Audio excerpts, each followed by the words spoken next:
Hello guys, hello. This is for Fire Sign, Leo R. Sagittarius. Welcome dito sa aking channel. So, Kapalaran 888.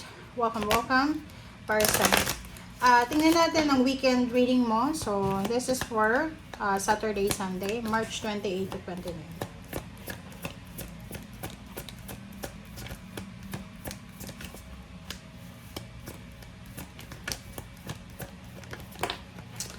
Okay. Reverse na number 36 na in distant horizon.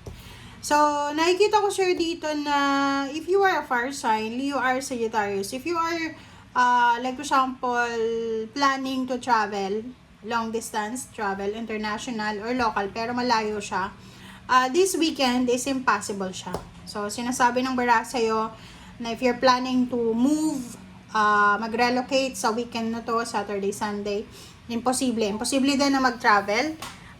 May mga cancellations like flights, sa bus, sa jeepney, parang ganon. So, nakikita natin na medyo aligaga ka sa weekend na to.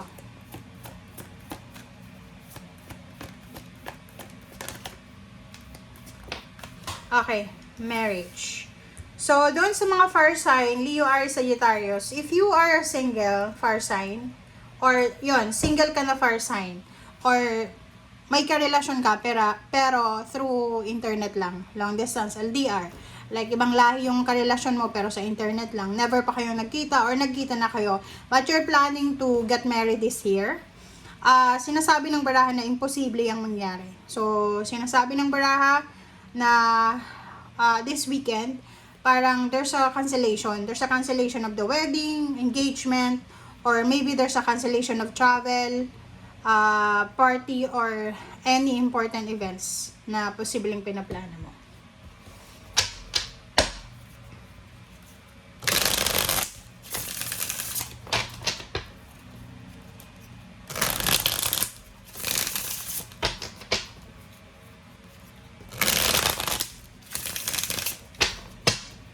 Okay. First sign. First card natin is King of Wands. So, this is your job. This is your position. Nine of Swords. The Hermit. Oh, wow. So, ang nakikita ko sir dito, fire sign, medyo problematic ka. Pwedeng hindi ka makatulog sa sobrang pag-iisip. Kasi itong Hermit na to, you're trying to find solution. Parang ganon.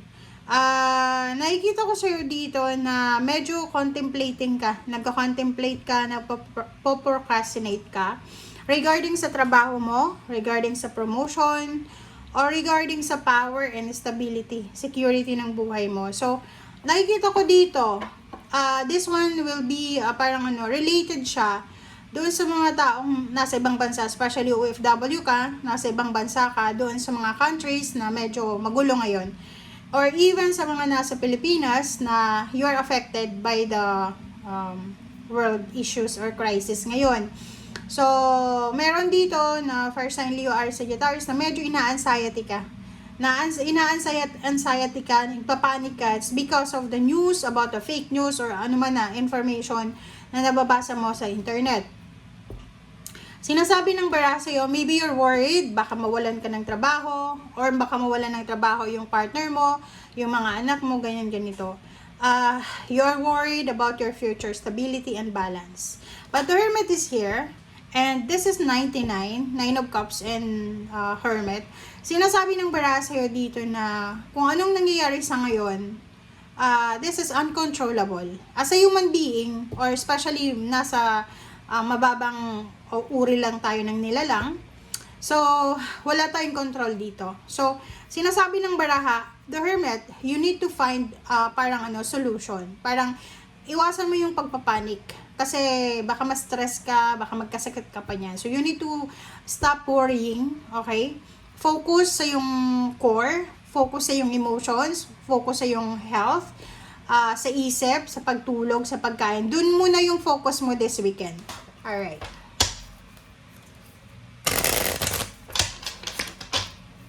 Okay, King of Wands.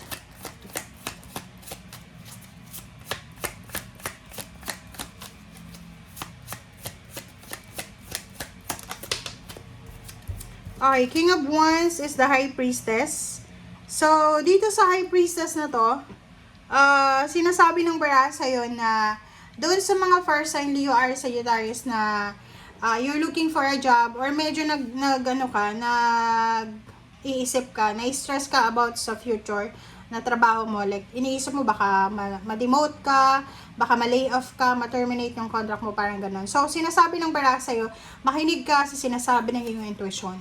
Okay? There's a hidden message, there's a hidden na incoming pa lang siya, parating pa lang siya. So, wag kang mag-panic.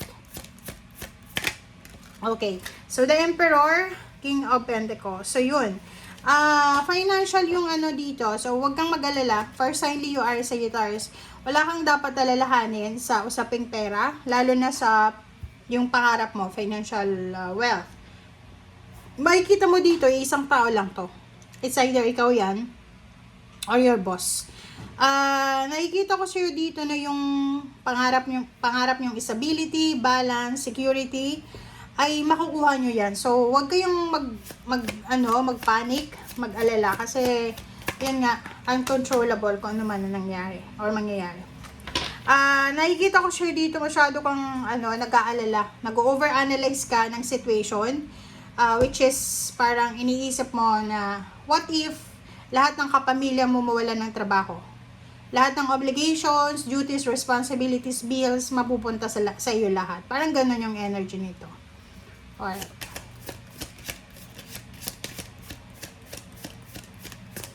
Okay, 9, the Hermit.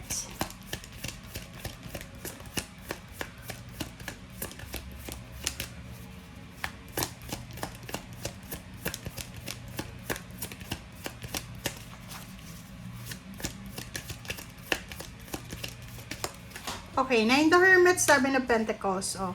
If you are waiting for a lump sum of money, for a retirement, for loan, or whatever man na financial na hinihintay mo, pera, sinasabi ng bara sa'yo dito na you need to be patient. Pwedeng dumating siya, hindi ngayong linggo, pwedeng next week, or pwedeng dumating by the next month, or kung kailan man siya nakatadhana. So, but this weekend, sinasabi ng bara sa'yo na huwag tayong masyadong ma-stress about sa pera, about sa mga nangyayari sa mundo ngayon.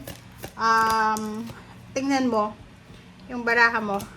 'Di ba? Sinasabi ng bara sa'yo na kahit wala kang pera sa ngayon, kahit hindi ka milyonaryo, wala kang pera, you're still lucky because you are supported. You have a strong support system.